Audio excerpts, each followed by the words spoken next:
Welcome to the NCO Journal podcast, where we explore NCO professional development. This is a podcast series where we discuss published articles with authors and provide a forum for the open exchange for ideas, information, and solutions. I'm your host, Staff Sergeant Brandon Cox, Senior Editor of the NCO Journal. With us is the Managing Editor of the NCO Journal, Shago Zapata, Sergeant First Class Osvaldo Akide, NCOIC of the NCO Journal, and Tony Mena, also a Senior Editor for the NCO Journal. Today, we discuss the article PTSD and the Student Veteran with Sergeant Major David C. Cox, an instructor for the Department of Command Leadership at the Sergeant Major's Academy in Fort Bliss, Texas. Before we kick things off, can you please tell us a bit about yourself? Yes, my name is Sergeant Major David Cox. I'm currently an instructor at the Sergeant's Major Academy. I've been in the military now for 24 years. I've served in a variety of roles, the Command Sergeant Major, Operations Sergeant Major. I've been an Observer Controller Trainer over at, an Observer Coach Trainer at the Joint Readiness Training Center. I love what I do right now. Is now that I've served in all these roles, I have a wide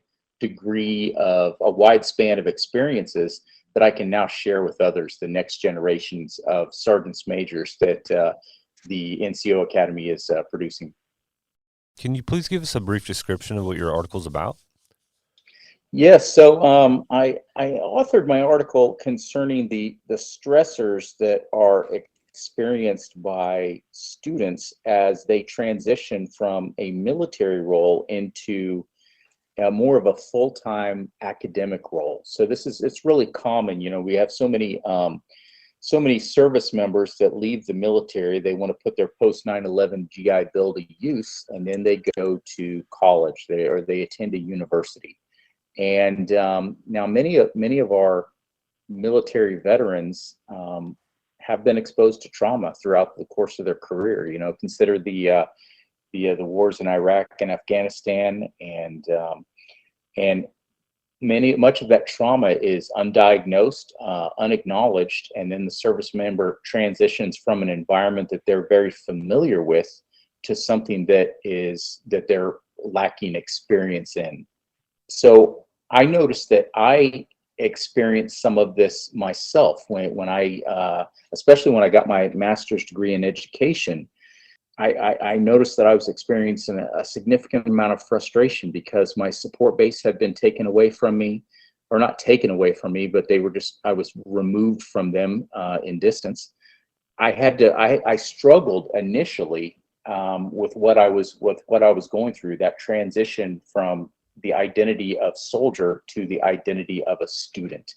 And I felt by researching that the difficulties that I went through, that I might be able to identify commonalities and perhaps offer suggestions to others who had shared a similar experience with me.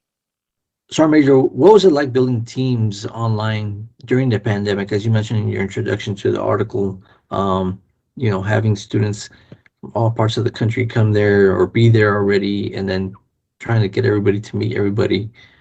That introduction phase, how difficult was that, or can you talk a little bit about that? Of course, yes. So, one thing to remember is as humans, we're creatures of habit. We tend to get into our comfort zone, and when things are working well or things that we're familiar with over a period of time, we don't really like to change those things, even if they're not always the most efficient way of doing things.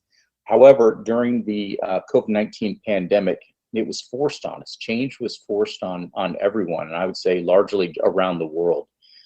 We had to all collectively learn how to do things differently in the interest of preserving our force, looking out for the safety of our soldiers and the safety of in my case particular, our students. So we had to overcome hurdles, technology hurdles. We had to overcome the initial resistance to change, and then trying to build a team dynamic when your interface is over a two-dimensional screen, a two-dimensional computer screen. it's not natural. It's not what we're used to. So it was challenging at first, but over time, as people get more comfortable with things, they do start to realize the benefits of it. The number one benefit is obviously from, at least from the COVID-19 scenario, was the benefit was the safety to the health, and then the preservation of our force, the protection of our force. So it was challenging at first. And over time, we did get over it. And now that we seem to be on the downward slope of COVID-19, I don't want to say that it's over. It's not over, and it's likely that it never will be over. We realize that we've gained a valuable skill in how to conduct distance education, and it's something that we don't want to lose. We don't want to, 10 years from now, 20 years from now, should we ever again be faced with a similar scenario, a global pandemic or anything else that requires us to separate socially from one another, we don't want to lose that critical skill. So we continue to train on it. We maintain the best practices that were so hard won. Yeah, I think overcoming those kind of obstacles actually opened up a bunch of opportunities, especially for academies. I know I was in SGL at AOC, SLC, and just being able to provide all the students with computers or means to do their work and things like that was an opportunity that we didn't have before. Yeah, and of course, that's you bring up another thing. Computer literacy. We work to develop that at the academy. At Sergeant's Major Academy, we're training, or we're providing an educational opportunity to the next generation of senior leaders. That being said, though, many of them, they arrive to us with a different set of backgrounds, a different set of experiences, a different skill set. Not all of them are as proficient with some of the more advanced uses of computers, mobile phones, technology in general. So once again, just as I said at the beginning of the interview, we're all creatures of habit. We tend to fall back on what we know and what has worked for us in the past. So for those that had not yet had an opportunity to be exposed to technology, distance learning, there was that hurdle to overcome. There was that challenge, as we had to provide additional instruction to those students to get them more confident with their technical abilities. And those are just challenges of being a normal, I wouldn't say normal student, but just a typical student. And then in your article, you mentioned that those with PTSD having a difficult time. Can you talk a little bit more about that? Yes.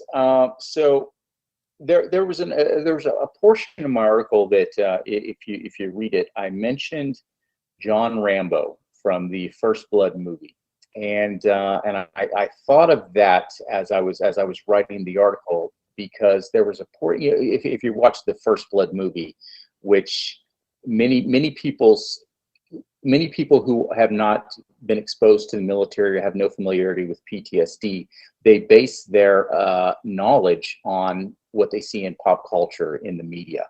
Unfortunately, that's kind of an extreme example, but that movie is essentially about a veteran with PTSD.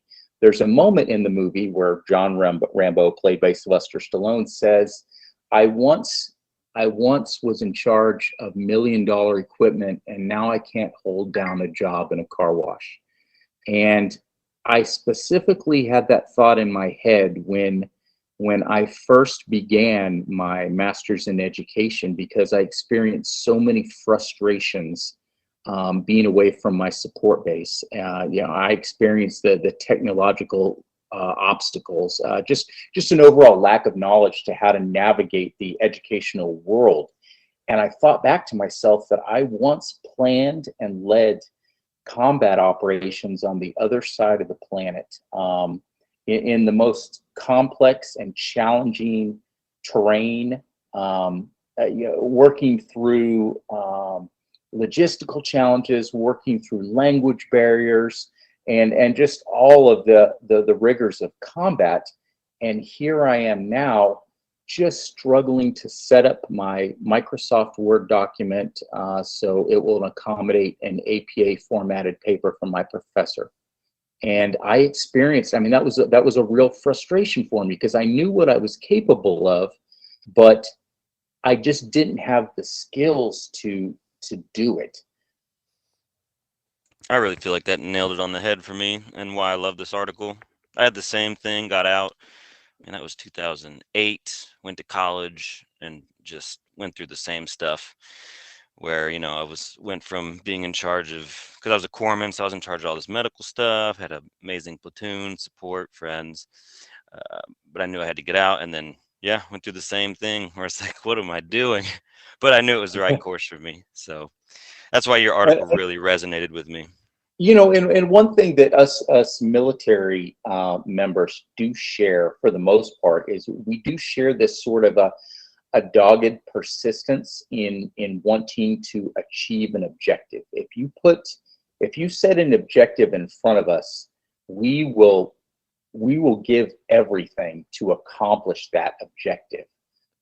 It's just that so definitely the desire's there, the motivation is there. The only thing that we're sometimes missing when we step away from our familiar support structure of the military to the halls of academia, for example, it's having those friends that we can lean over to, like we did in the military, the members of our team. Who can we reach out to just to answer a simple question? So as I researched more and more articles concerning post-traumatic stress disorder and students who were formerly soldiers, I realized that I wasn't alone, that there are so many that were sharing that they had the same experiences that I did, and they didn't know who to reach out for help. And that gave me a lot of comfort, because I knew that it wasn't me, that I wasn't failing in some way. I was just experiencing a normal response to typical stressors that are associated with post-traumatic stress disorder. Actually, with that, and to put part of your article in here too, so you talk a lot about the online learning empowering the student because they have control over their environment. But at the same time, with the support you just talked about, what's maybe some things that a student can do to feel supported without having to show up? So keeping that online model that you promote, which I think is great, and also for them to feel like they're still a part of a community. Maybe what are some online options that they can pursue? Well, okay, so number one is there is no one magic bullet when we're addressing this issue. The severity and effects of PTSD, there are so many things that feed into it. So not everyone's PTSD is created equal, is what I'm trying to say. It's a combination of biology, it's a combination of experience, it's a combination of how someone was raised to address friction points in their life, and maturity. So for every person, it's not the same. The most important thing you can offer someone, though, is flexibility. Okay, so as an educator, I want to offer my students flexibility within the boundaries of the institution as to how they approach their academic objectives. So a student that maybe, for example, maybe they're doing the sort of traditional brick and mortar university, but it's not working out for them, whatever reason. You can offer them other opportunities like distance education, or you can even introduce them to a hybrid model where they are both attending courses in person, as well as doing some aspects of their courses online in the evenings, for example. Okay, so flexibility is the key for every one of them. What changes do you think, do you believe need to happen or need to be made to provide soldiers with PTSD more flexibility in an online education environment, or just continuing their education after the Army? Yeah, so that was something I specifically set out to find, and I was looking at specifically for best practices recommendations. And what is really, too many of the articles would conclude in the recommendations with really nothing. It would say, well, not much is known about this subject, so the authors of the article recommend that more research is necessary to provide a concrete recommendation. And I encountered a lot of articles like that, and which led to more frustration on my part. I was like, why don't we know more about this? And because so many soldiers keep their symptoms concealed, that's why there isn't a lot of good information about it. So really what I came down to, I didn't want to author something myself, for example, of my thesis, where I didn't have a recommendation. So the recommendations that I came down to were flexibility through the universal design for learning. Okay, so universal design for learning is a concept that is been in educational circles for quite some time. And it's a framework that offers a comprehensive and great access for opportunities to reach out to the broadest audience of students. Okay, so the basic tenet of Universal Design for Learning, it's also known as UDL, that involves making course material available in the widest range of formats for presentation. And what this does is it allows a student to choose their means of expression for interaction and then their sharing of ideas with their peers. If a student, particularly one with PTSD, is able to approach their educational objective using multiple avenues, that is more likely to lead to greater success. It's definitely going to lead to greater student comfort. As they're already navigating probably one of the most challenging moments in their life after they leave military service or change their identity from soldier to student. But if they have many pathways to reach that same educational objective, they're more likely going to find the satisfaction that they're reaching out for and continue on with that program toward that educational goal. Sergeant Major, what advice would you give to a soldier that is about to ETS and join the educational environment? I've known a lot of young soldiers that as they're getting out, they're only focused on the 50-meter target. They're focused on getting out, okay? But they don't have a good understanding of what happens after the day you get out. The soldier leaves military service not making an assumption that they're going to just walk right into their next job or walk right into college life and everything's going to go smoothly. And that's just not how life is. Life isn't smooth. So approach that transition the same way that you do a military operation, which is have a plan and then have a backup plan to the plan. And know what your resources are, have them listed, know who you can reach out to call for support if you need help. What do you believe is the future of soldiers with PTSD with regards to online training or education or even being able to work online? What do you believe or what do you see? Well, I would say that the future is bright for those, for anyone impacted with PTSD. And of course, much of my article really focuses on post-traumatic stress disorder as it relates to combat, but PTSD can come from a number of things, sexual trauma, for example. But to answer your question, it is bright. We've received many articles from the Sergeant Major Academy instructors and cadre and staff, which just makes me assume that it's a completely lovely, collaborative, positive environment.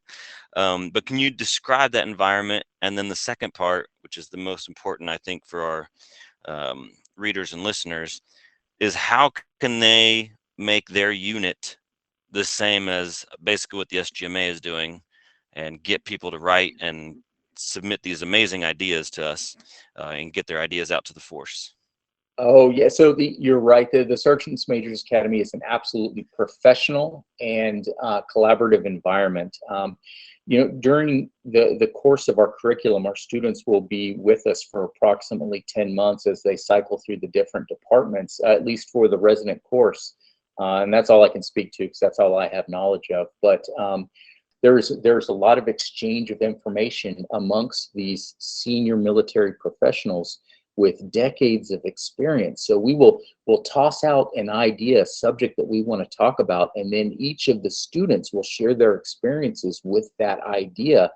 And over the course of several hours of discussion, you have the input of at least 15 to 20 students, depending on the size of your classroom, that will offer their perspective on that one subject, which is now going to strengthen your knowledge of a subject. So we encourage all of our students to don't let that knowledge disappear into the ether. We encourage them to capture that knowledge on paper, in documents, and then edit it together and share it out with the force. So it doesn't just disappear with the classroom discussion.